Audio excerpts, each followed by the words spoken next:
إن بعض الظن إثم ولا تجسسوا ولا يغتب بعضكم بعضا أيحب أحدكم أن يأكل لحم أخيه ميتا فكرهتموه واتقوا الله إن الله تواب رحيم صدق الله مولانا العظيم. بارگاہ بکس پناہ میں حد درود پیش فرمائیں. سیدنا مولانا محمد مبارک وسلم صلاۃ و سلام علیک یا رسول اللہ صلی اللہ علیہ وسلم. جمعہ کا دن ہے اور ہم سب اللہ کے گھر میں جمعہ کی نماز ادا کرنے کے لیے حاضر ہوئے ہیں. جیسے جمعہ کی نماز فرض ہے اس طرح سے باقی 5 وقت کی نمازیں بھی فرض ہیں. جمعہ کے لیے جماعت شرط ہے، بغیر اس کے نماز نہیں پڑھ سکتے ہیں جماعت کے بغیر. دوسری نمازیں جماعت کے بغیر ہو تو سکتی ہیں، مگر جماعت کے ساتھ نماز ادا کرنا جبکہ کوئی شرعی عذر آپ کے ساتھ نہ ہو واجب ہے. واجب کی اہمیت آپ یوں سمجھے کہ جیسے عید کی نماز پڑھنا بھی واجب ہے، مگر لوگ عید کی نماز کے لیے کیا تلاشتے ہیں؟ کہاں کتنے بجے نماز ہوتی ہے، یہاں نہیں ملی تو وہاں، وہاں نہیں ملی تو وہاں. کہیں نہ کہیں جا کر کے آپ نماز پڑھنے کی یا نماز پانے کی کوشش کرتے ہیں، اس لیے کہ آپ کو معلوم ہے کہ عید کی نماز کیا ہے؟ واجب. فرض کے نیچے واجب ہے، فرض سب سے ٹاپ پہ ہے، دوسرا درجہ واجب کا ہوتا ہے. تو جماعت کے ساتھ میں نماز ادا کرنا بھی کیا ہے؟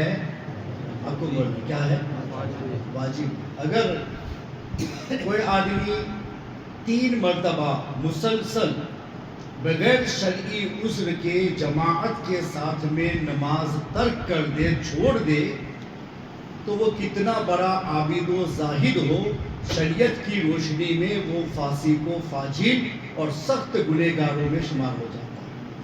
بھلے آپ اس کے کردار کے اعتبار سے، اس کے دوسرے مذہبی کاموں کے اعتبار سے آپ اس کو اللہ کا ولی کہتے ہیں، مگر آپ کا کہنا الگ ہے، شریعت کا ماننا الگ ہے. شریعت نے جو رول ریگولیشن آپ کے لیے رکھا ہے اس کو آپ بریک کریں گے تو جو قانون اللہ کا ہے وہ آپ کے اوپر آ کر کے رہے گا.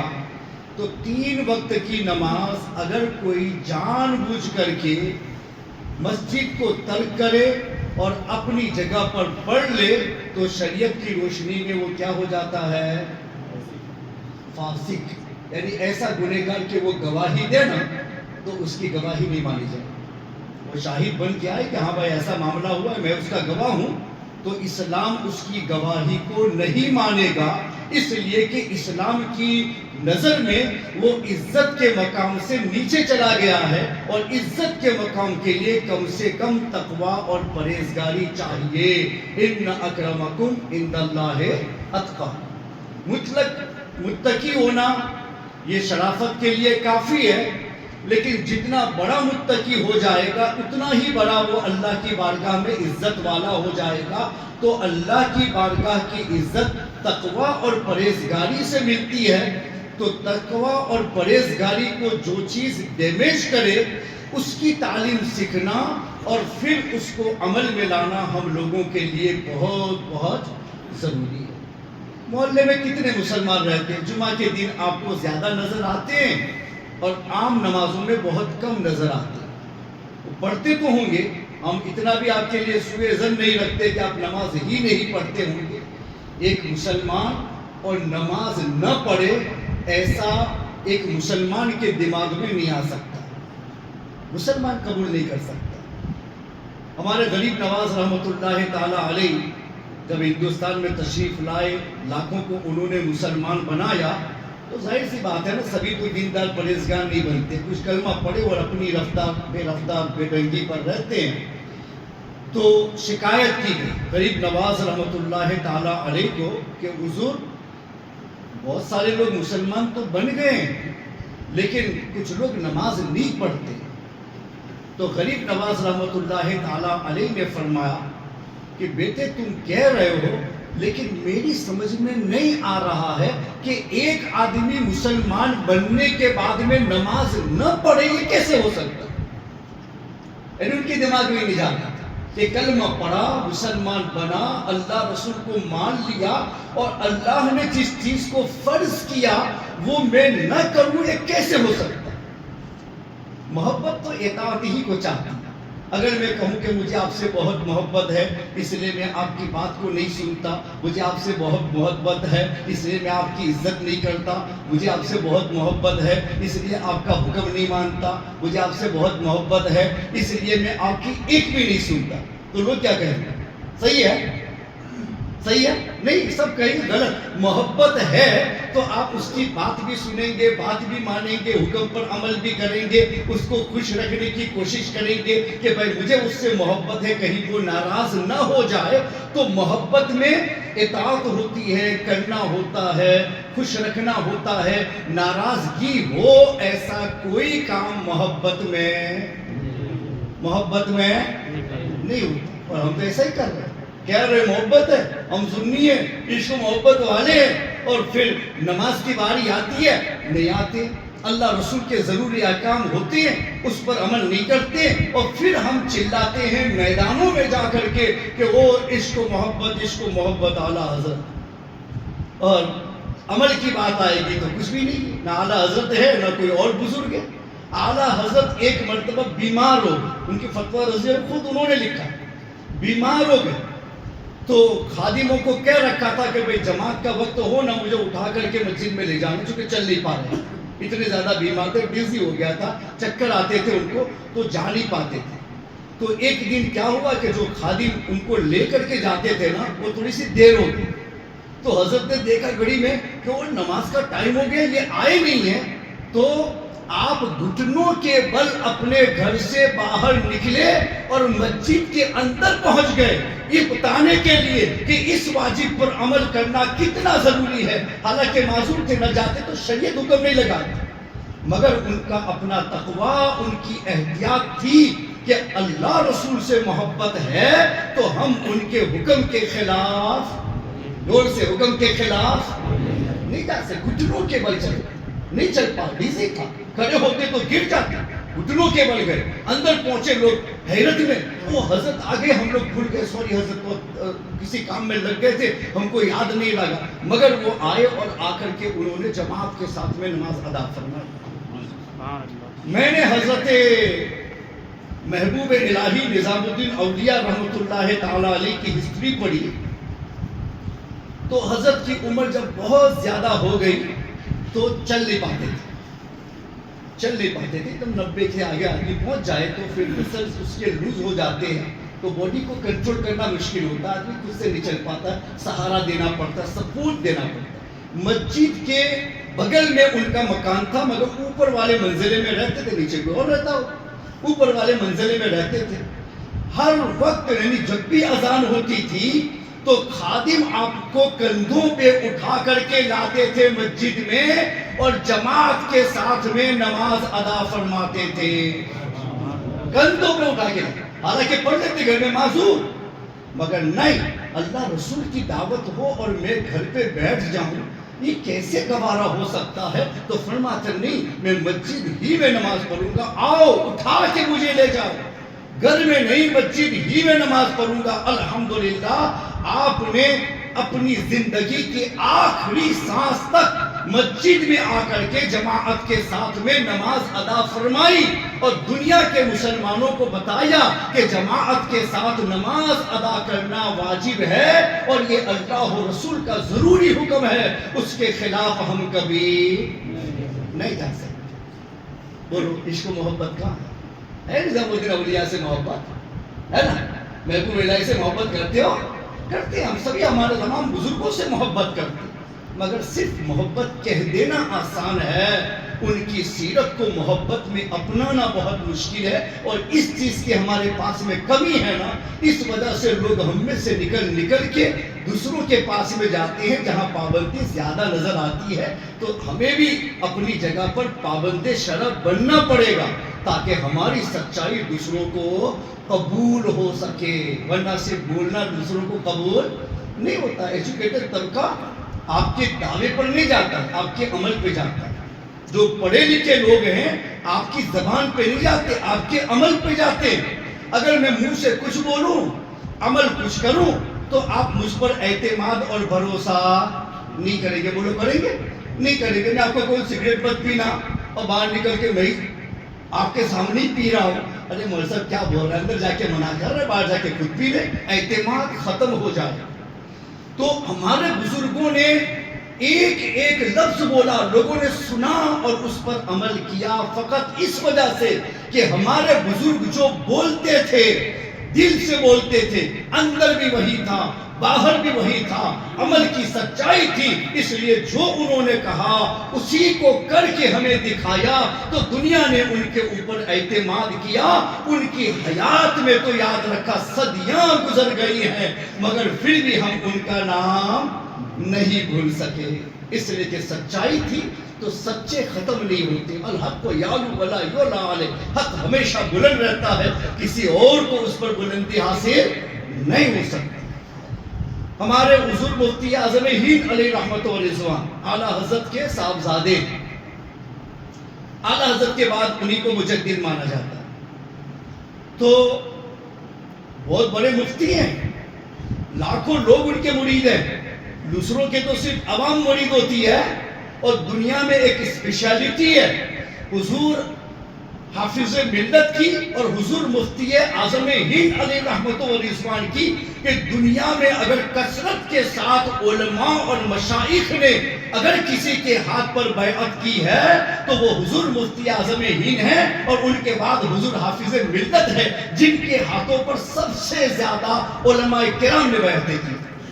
اس سے آپ درجہ سمجھ سکتے ہیں کہ وہ کتنے لیول کے علماء کے نزدیک کتنے معتمد عالم دین ہے، کہ سب سے زیادہ علماء کی کثرت اگر کسی سے بیعت ہے تو حافظ ملت سے ہے، یا حضور مفتی اعظم ہند علیہ رحمت و رضوان سے. عمل ان کا. حضور مفتی اعظم ہند کی عمر شریف جب بہت زیادہ ہو گئی، اور جب آپ بالکل چل نہیں پا رہے تھے، تو اس وقت بھی آپ نے کہہ رکھا تھا کہ ایک بھی نماز گھر میں نہیں پڑھوں گا، ہر نماز مسجد میں جا کے پڑھوں گا. حضور چل نہیں پا رہے؟ کہا میں نہیں چل پا رہا ہوں، تم تو چل پا رہے ہو نا، مجھے اٹھا کے لے جانا، لیکن نماز مسجد میں پڑھوں گا. تو فرما گیا کہ ہر نماز کے وقت حضور مفتی اعظم ہند علیہ رحمت و رضوان کو کندھوں پر اٹھا کر کے لایا جاتا تھا. اور آپ کی یہ کرامت ہے کہ آپ یوں بیٹھ بھی نہیں پا رہے تھے، بغیر ٹیک کے بیٹھ بھی نہیں پاتے تھے. آخری عمر میں چلنا تو مشکل تھا، مگر آپ کی کرامت ہے کہ جب نماز کے لیے آپ اللہ اکبر کہنا چاہتے تھے تو آپ کے خادم آپ کو اٹھا کر کے کھڑا کر دیتے تھے. الحمدللہ جو آدمی بیٹھ نہیں پاتا تھا، جب ان کو نماز کے لیے کھڑا کر دیا جاتا تھا پھر سب ہٹ جاتے تھے.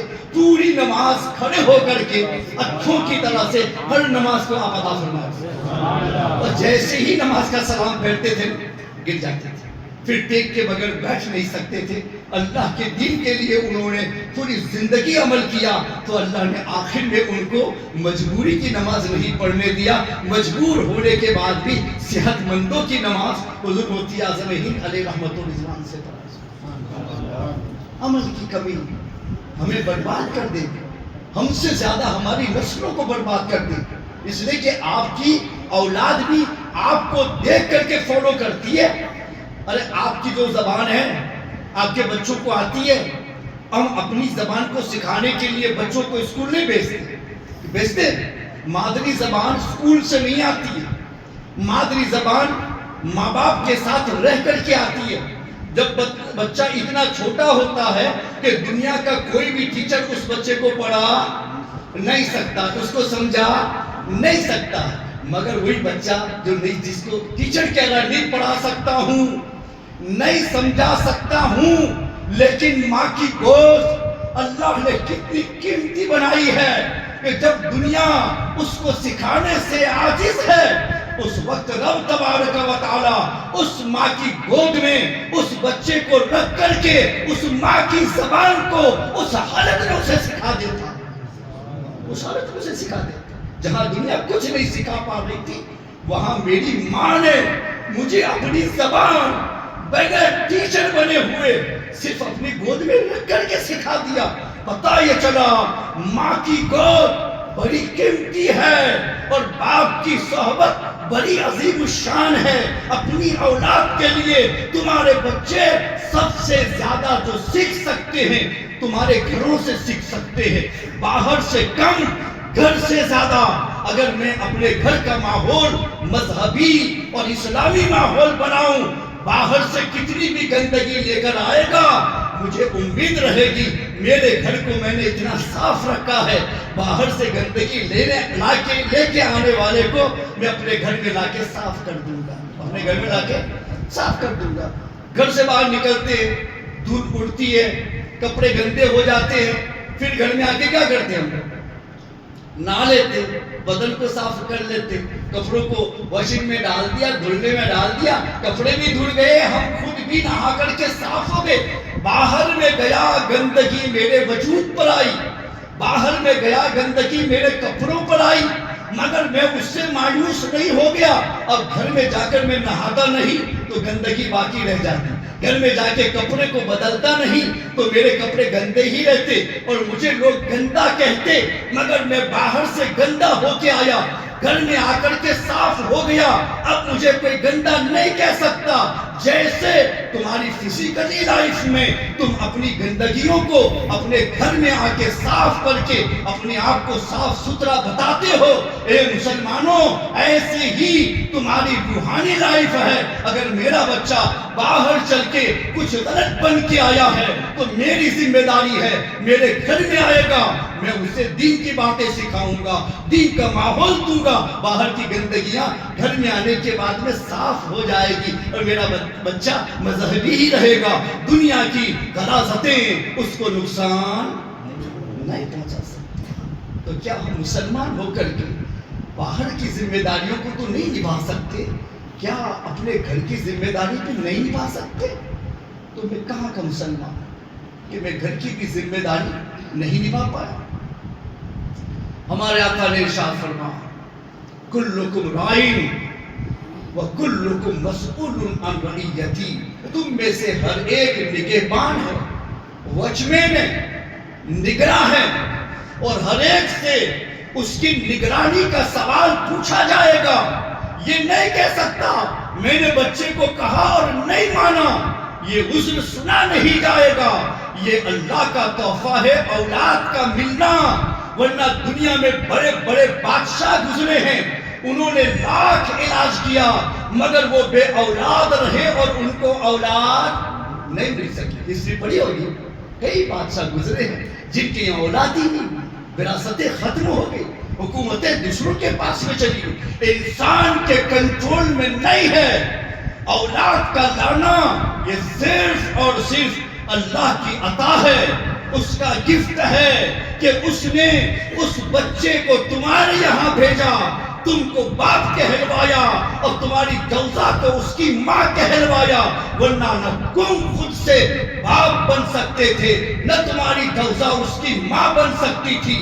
مگر یہ باپ اور ماں ہونے کا منصب اگر تم کو عطا کیا گیا تو یہ تمہاری اپنی کوشش نہیں ہے بلکہ پروردگار عالم کی عطا ہے, جس کو قرآن فرماتا ہے کہ یہب لمن یشاء اناثا ویہب لمن یشاء الذکور, اللہ جسے چاہتا ہے لڑکی گفٹ میں دیتا ہے اور جسے چاہتا ہے لڑکا گفٹ میں دیتا ہے. پتہ یہ چلا میری اولاد یہ میری ہے اس لیے کہ رب نے میرے یہاں بھیجا ہے, مگر وہ اتنا قیمتی ہے کہ میرا رب کہہ رہا ہے کہ میں نے بطور گفٹ کے تم کو یہ عطا فرمایا ہے.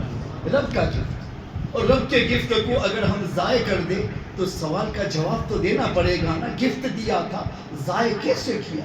میں نے عطا کیا تھا برباد کیسے کیا؟ تو حشر کے میدان میں ہم چھٹ نہیں پائیں گے. اولاد ملنا آسان ہے مگر اس اولاد کو نبھا کر کے اسلام سے منسلک رکھنا یہ ہمارے باپ ہونے کی ذمہ داری ہے اور ہمارے ماں ہونے کی ذمہ داری ہے. اگر اس کو نہیں نبھا پاؤ گے تو ایک حدیث میں نے پڑھی ہے مسند احمد کی کہ ایک باپ کو قیامت کے روز لایا جائے گا اور اس کے سامنے اس کے بچوں کو کھڑا کیا جائے گا. بچے شکایت کریں گے میرے مولا ہم برباد اس لیے ہو گئے تھے کہ میرے باپ نے ہم کو دین نہیں سکھایا, دین پر عمل کرنے کی تلقین نہیں کی, میرے مولا اس لیے ہم برباد ہو گئے ہیں. تو پروردگار عالم فرشتوں سے کہے گا فرشتوں اٹھاؤ اس باپ کو جہنم میں ڈال دو, جن اولاد کو میں نے بطور گفٹ کے دیا تھا اس نے ان کے حق کو ادا نہیں کیا اور ان کی زندگیوں کو اس نے بیکار بنا دیا. بچے اتنی آسان نہیں ہے, بلا ہے گفٹ ہے رب کا, تم اسے ضائع نہیں کر سکتے, تم اسے برباد نہیں کر سکتے. صرف دنیا سکھا کر کے دنیا کی ضرورتوں کی تکمیل ہوگی, لیکن ایک مسلمان دنیا میں اس کی آئیڈینٹی, دنیا میں اس کی پہچان مسلمان کے نام سے ہے. مجھے اپنے اسلام کی بھی حفاظت کرنی ہے اور مجھے اپنے بچوں کے اسلام کی بھی حفاظت کرنی ہے. نہیں کریں گے تو جواب مشکل ہو جائے گا. اس لیے اللہ نے فرمایا ذمہ داری ہمیں دی. اللہ بھی کر سکتا اپنی توفیق سے, مگر نہیں, تمہیں دیا نا ذمہ داری تمہاری. کیا فرما یا ایھا الذین آمنوا قوا انفسکم واہلیکم نارا, اے ایمان والو اپنے آپ کو اور اپنے گھر والوں کو آگ سے بچاؤ, جہنم کی آگ سے بچاؤ. اس کا مطلب یہ ہوا اپنے آپ کو جہنم سے بچانا میری ذمہ داری اور اپنے گھر والوں کو بھی جہنم سے بچانا ہماری ہی ذمہ داری ہے. اگر ہم اپنی پوری کر لے جائیں اور ہمارے بچے برباد ہو جائے پھر بھی پوچھا جائے.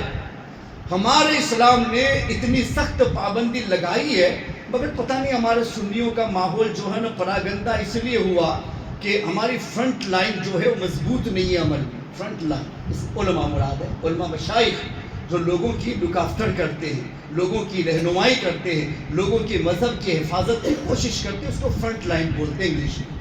ہماری جو فرنٹ لائن ہے نا اس میں بہت زیادہ کمزوری, عملی کمزوری.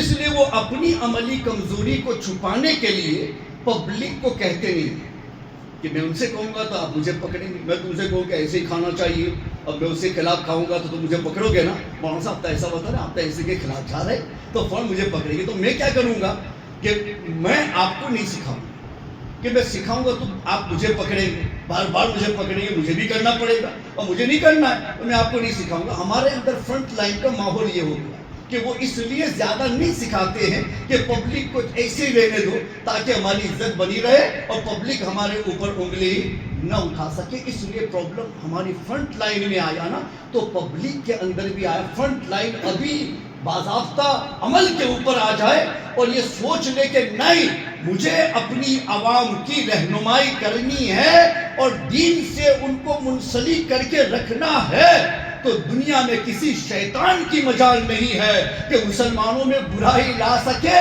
آج تک اسلام کی حفاظت علماء ہی نے فرمائی اور قیامت تک کا ذمہ علماء ہی کے سر پہ رکھا گیا ہے کہ نبی کے اس دین کی حفاظت کرنی ہے. اس لیے علماء کرام کو محتاط ہونا پڑے گا.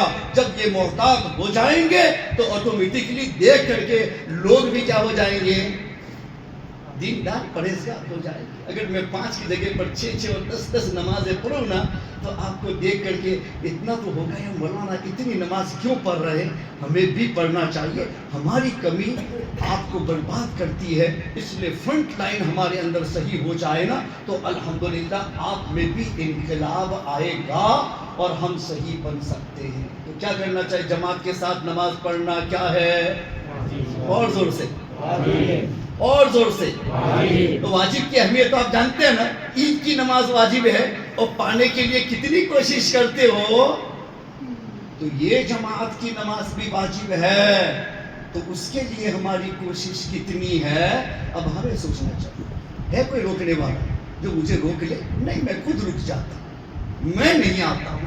تو الحمدللہ اس بستی میں رہنے والوں آپ کے لیے مسجد بنائی گئی ہے، خدا کا گھر بیت اللہ بنا گیا، اور پھر یہاں سے آواز ہوتی ہے اے مسجد کے بنانے والوں، تم نے بلڈنگ تو تمہارے لیے بنائی کہ خدا کے لیے؟ بلڈنگ کس کے لیے بولے؟ ہمارے لیے۔ یا بلڈنگ نہ بھی بنتی نا، صرف مسجد کے لیے احاطہ بنا لیا جاتا اور پھر نیت کر لی جاتی کہ الحمدللہ یہ جگہ مسجد ہے اور یہاں نماز پڑھی جائے گی، تو بلڈنگ نہ بھی ہو پھر بھی جگہ کیا بن گئی؟ تو پتہ یہ چلا بلڈنگ جو ہے، مسجد کے لیے بلڈنگ ضروری نہیں ہے، جگہ پر نیت کر لی بلڈنگ ہوگی۔ تو بلڈنگ آپ نے اپنے لیے بنائی، عبادت کے لیے تو خالی جگہ بھی چل سکتی ہے اور نیت کافی ہے۔ تو اس میں فیسیلیٹیز، پنکھے لگائے گئے، زیادہ گرمی ہو تو آپ کے لیے اے سی رکھا گیا، وضو کے لیے اہتمام کیا گیا، پیشاب کھانے بنائے گئے، تاکہ تو کہیں سے بھی آئے تیرے پاس میں عذر نہ ہو کہ گرمی تھی تو نہیں آیا، وضو کا انتظام تھا نہیں تھا اس لیے نہیں آیا، پیشاب پانی کی ضرورت تھی اور وہ وہاں موجود نہیں تھی اس لیے نہیں آیا، منتظمین نے تیری ہر فیسیلیٹی کا خیال رکھا، تیرے سر میں زمین کے ذرات نہ لگے تو تیرے لیے کارپیٹ لگا دیا تاکہ تو آسانی کے ساتھ سجدہ کرے اور تیری پیشانی کے اوپر کوئی زخم بھی نہ آئے، تو تیرے لیے اتنا خیال رکھا گیا تاکہ خدا کے گھر کو تو آباد کر سکے، اور پھر بھی میں نہ آباد کر سکا تو خدا کے وہاں میں کیا جواب دوں گا؟ یہ اللہ گرمی تھی تو پنکھا بھی تھا، یہ اللہ گرمی تھی تو اے سی بھی تھا، یہ اللہ وضو نہیں کر سکتا تھا میرے گھر سے تو میں ڈائریکٹ مسجد پر پہنچتا وضو کر سکتا تھا، پیشاب پانی کی حاجت کو وہاں پورا کر سکتا تھا، مگر میرے مولا پھر بھی میں نہیں آ سکا۔ تو یہ جواب میرے لیے بڑا مشکل ہو جائے گا۔ بزرگوں کی صفت اور سیرت پر آخری ایک بات میرے اعلیٰ حضرت کی، میں اپنے مضمون تک کو پہنچ بھی نہیں سکا، میں ڈائریکٹ دوسرے عمل پر پہنچ گیا۔ ہمارے اعلیٰ حضرت امام احمد رضا، لوگ ان کو ایسے نہیں مانتے ہیں، جبکہ جتنے بھی ہمارے بزرگوں کو مانتے ہیں نا، ان کی زندگی میں قربانیاں رہی ہیں تب چل کے ان کو مانا جاتا۔ ہم لوگوں کی طرح عیش پرست نہیں تھے کہ کھا پی کے بیٹھے رہو اور پھر کہو کہ پوری دنیا میں ہمارے نام ہو جائے، ایسا کبھی نہیں ہوتا۔ ہمارے اعلیٰ حضرت بیمار ہو، کیا ہو گئے؟ بیمار ہو، اتنے بیمار ہوئے کہ ڈاکٹروں نے کہا کہ امام احمد رضا آپ اتنے بیمار اور اتنے کمزور ہیں کہ اس رمضان کے مہینے میں آپ سے روزہ نہیں رکھا جائے، اگر رکھیں گے تو باڈی وائز آپ کو اتنا پرابلم ہوگا کہ بعد میں اس کو سنبھالنا مشکل ہو جائے گا۔ امام احمد رضا آپ روزہ نہیں رکھ سکتے ہیں رمضان میں، ورنہ بہت بڑا خطرہ آپ کی ہیلتھ کو ہو جائے گا۔ تو کیا کرنا چاہیے؟ کہ ٹھنڈا ماحول ہو تو آپ رکھ لو تو چل جائے گا، لیکن گرم ماحول میں آپ سے یہ روزہ نہیں ہو پائے گا، ہماری ڈاکٹروں کی ایڈوائزنگ ہے، آپ کو اس پہ عمل کرنا ہوگا ورنہ پرابلم بڑھے گا۔ تو صحیح سی بات ہے، ڈاکٹر کی بھی ایڈوائزنگ ماننی چاہیے ہیلتھ کو بچانے کے لیے۔ تو اعلیٰ حضرت نے کہا ٹھیک ہے، لیکن اگر میں کسی ٹھنڈے علاقے میں چلا جاؤں تو کہا پھر آپ کی مرضی ہے، تب آپ وہاں رکھ سکیں گے، لیکن آپ بریلی میں رہتے ہوئے روزہ نہیں رکھ پائیں گے۔ تو اعلیٰ حضرت امام احمد رضا نے اپنے بیٹے حجت الاسلام سے فرمایا، بیٹے ہمارے پاس میں اتنا پیسہ ہے کہ ہم شملہ جیسے ٹھنڈے علاقے میں جائیں اور وہاں چل کے رمضان کا روزہ رکھیں، تو سامان تیار کرو، رمضان کے روزے کو ڈاکٹر کے کہنے پر چھوڑا نہیں جائے گا، ٹھنڈے علاقے میں جائیں گے، بھلے ہمارے پیسے خرچ ہو جائیں لیکن الحمدللہ رمضان کا روزہ ادا ہی رکھا جائے گا۔ الحمدللہ پورا رمضان کا مہینہ کتابیں جو کچھ لکھنا ہے سب ساتھ میں لے کر کے چلے گئے اور وہاں چل کے نینیتال گئے تھے، وہاں کے پہاڑوں پہ رہے اور وہاں ٹھنڈی میں رہ کر کے روزہ رکھا، لیکن احمد رضا نے بیمار ہونے کے باوجود بھی رمضان کے روزوں کو قضا نہ ہونے دیا۔ یہ ہمارے بزرگ ہم کو سکھا کے گئے اللہ کے حکم کی اہمیت کیا ہوتی ہے، اور اللہ کے یہاں سے پکار ہوتی ہے حیا علی الصلاۃ حیا علی الفلاح، آ جاؤ، دعوت ہے رب کی، کامیابی کی طرف، نماز کی طرف، اور پھر بھی میں بیٹھا رہ جاؤں اور میرے رب کی دعوت پر لبیک کہتے ہوئے حاضر نہ رہوں، تو کیا مجھے اپنے آپ کو مسلمان کہنے کا حق ہے؟ ہرگز نہیں۔ اس لیے میرے غریب نواز نے کہا تھا میری سمجھ میں نہیں آتا کہ ایک آدمی کلمہ پڑھ کے مسلمان بن کے نماز کیسے نہیں پڑھ سکتا۔ الحمدللہ ہم تمام سنی ہیں، غریب نواز سے محبت کرنے والے ہیں، اور آپ لوگوں کی عقیدت تو یہ ہے کہ آپ نے تو مسجد کا نام بھی گلشن غریب نواز رکھا ہوا ہے۔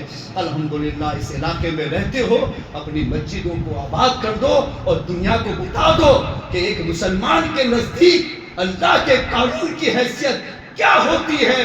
جب ہمارے کانوں میں حی علی الصلاۃ اور حی علی الفلاح کی آواز آئے گی، ہر کام اور ہر ضرورت کو چھوڑ دیا جائے گا، مگر رب کے حکم پر عمل کو چھوڑا نہیں جائے گا۔ وما علینا الا البلاغ۔